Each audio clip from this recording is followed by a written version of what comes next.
أعوذ بالله السميع العليم من الشيطان الرجيم. بسم الله الرحمن الرحيم.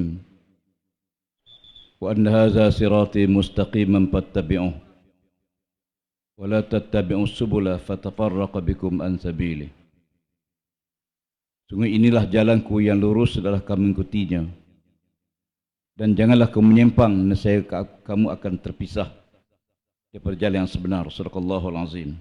Terima kasih pengacara dan pengerusi majlis, Muhammad dan Sri Datuk Seri Tuan Guru Haji Abdul Hadi Awang, Presiden PAS. Yang saya hormati Dr.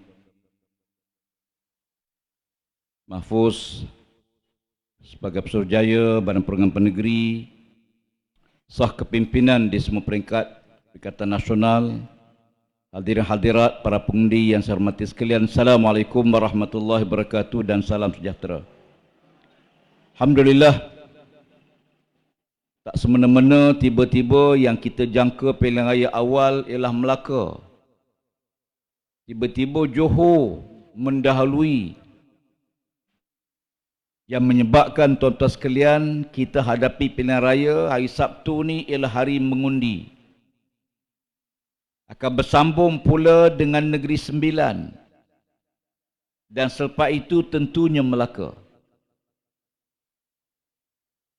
Barisan Nasional UMNO melihat kubu kuat dia ialah di Johor.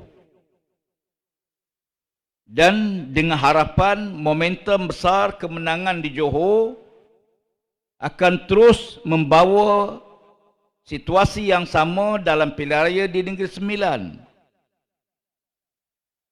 Kemudian diikuti oleh Melaka. Tetapi tuan-tuan sekalian harus diingat,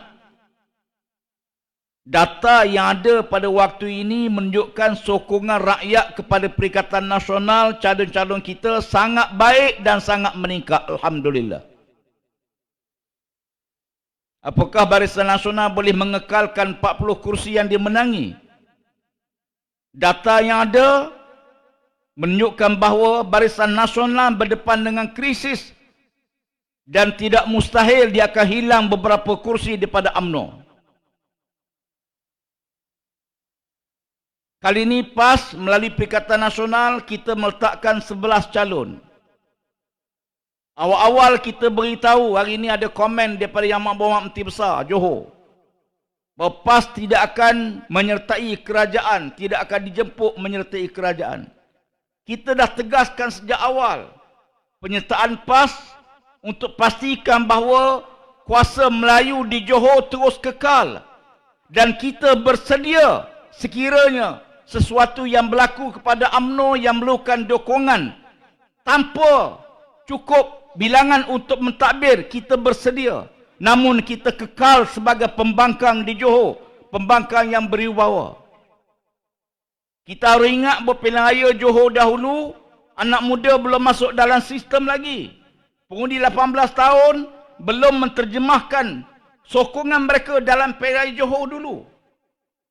Dan senario yang berlaku selepas pilihan umum di Johor, pilihan negeri Johor dulu, menyaksikan seluruh negara mengalami perubahan besar dalam konteks politik negara.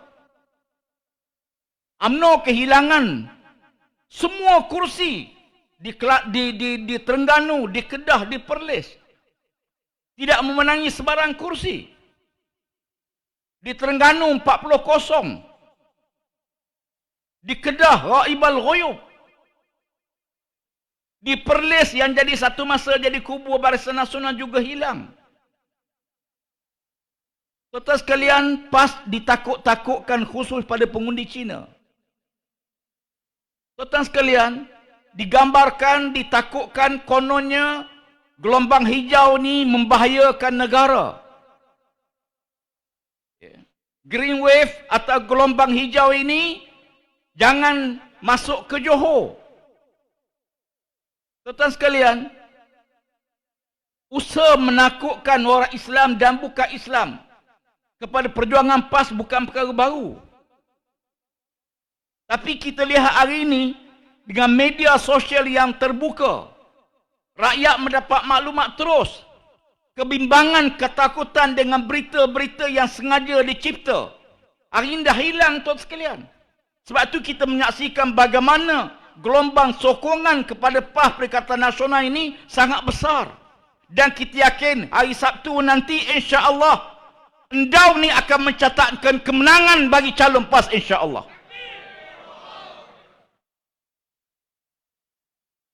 Kita perlu menterjemahkan perubahan ini. Sebab negeri-negeri lain kalau kita lihat dah berlaku perubahan yang sangat besar. Kelantan satu masa dahulu Barisan Nasional cukup kuat. PAS pernah tinggal 2 kursi di Kelantan. Demikian juga di Terengganu. Apatah lagi di Kedah, di Perlis. Wilayah baru ni kita lihat bagaimana gelombang perubahan. Anak muda yang melihat perlunya pemimpin yang integriti, yang tidak rasuah. Kita nak pilih pemimpin nak bawa kita, tuan-tuan. 11 hari bulan nanti, tuan-tuan pilih wakil rakyat, wakil kepada rakyat. Untuk jaga kita, bawa masalah kita dalam Dewan Negeri Johor. Bila kita pilih pemimpin, kita kena pilih pemimpin yang paling baik. Sebab kita nak ikut dia. Kita jadikan dia ketua kita. Tak semayanglah tuan-tuan. Bila kita nak pilih imam, kita pilih imam yang baik. Bacaannya baik, akhlaknya baik, kepribadiannya baik. Kita lantik dia imam. Untuk kita ikut dia di belakang sebagai makmum. Tapi bukan ikut membuta tuli. Bila imam salah, kita tegur. PAS kita tidak bertanding Perikatan Nasional, tak bertanding semua kursi di Johor. Ini satu isyarat kenapa Perikatan Nasional tak bertanding semua. Kerana matlamat kita masuk pilihan raya pada kali ini, nak pastikan Melayu Islam Johor terus kekal mentadbir. Ada tempat Barisan Nasional perlu lawan Pakatan Harapan. Lalu kita gerakkan penyokong-penyokong kita untuk undi Barisan Nasional. Pastikan PS tidak menang di Johor. Ambil pengajaran berlaku di Negeri Sembilan. Apatah lagi tuan-tuan di Endau. Gelombang perubahan yang berlaku di Kelantan turun ke Terengganu tahun 99. Di Pahang, negeri jiran. Pilihan raya baru ni, Perikatan Nasional ada 17 kursi DUN. BN juga 17.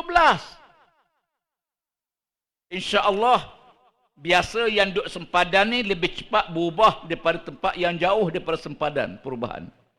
Boleh tak? Dan saya yakin tuan-tuan sekalian, gelombang perubahan ini bukan merosakkan negara. Semalam Tuan Guru Presiden di Simpan Jaram jelaskan, tak perlu takut dengan kemenangan pemerintahan pentadbiran PAS. Orang Islam dan bukan Islam. Kita mentadbir dengan panduan wahyu Allah Subhanahu wa taala. Maka kerana itu, mentadbir dengan panduan tentulah lebih baik daripada mentadbir guna akal saja. Tuan-tuan sekalian, bila calon kita, fadhal. Takbir. Setiap kali waktu semayang, kita minta satu perkara dengan Allah Ta'ala. Iaitu ihdinas siratal mustaqim. Ya Allah, tunjukkanlah pada kami jalan yang betul. Kenapa perlu minta doa pada Allah? Apakah akal kita boleh fikir mana yang betul, mana yang salah? Apakah ilmu yang ada pada kita, pengalaman orang tua pada kita, tak boleh kita guna ke? Untuk fikir mana yang betul, mana yang salah, sampai kita kena minta doa pada Allah. Kita mohon pada Allah Ta'ala, ihdinas siratal mustaqim. Ya Allah, tunjuk pada kami jalan yang betul. Kenapa perlu minta doa pada Allah? Jawapannya kerana akal kita tak boleh fikir semua benda. Ada perkara yang akal boleh fikir. Dan ada perkara yang akal tak mampu nak fikir. Oleh kerana itu Allah Ta'ala utuskan Nabi-Nabi dan Rasul-Rasul. Tujuannya ialah untuk mengajar benda yang manusia tak tahu kalau tak ada Nabi dan Rasul. Allamal insan ma lam ya'lam. untuk mengajar manusia apa yang tidak diketahui dalam memilih pemimpin. Ya. Bukan orang banyak bagi benda pada kita. Ya. Pilih pemimpin, Allah Ta'ala pandu kita.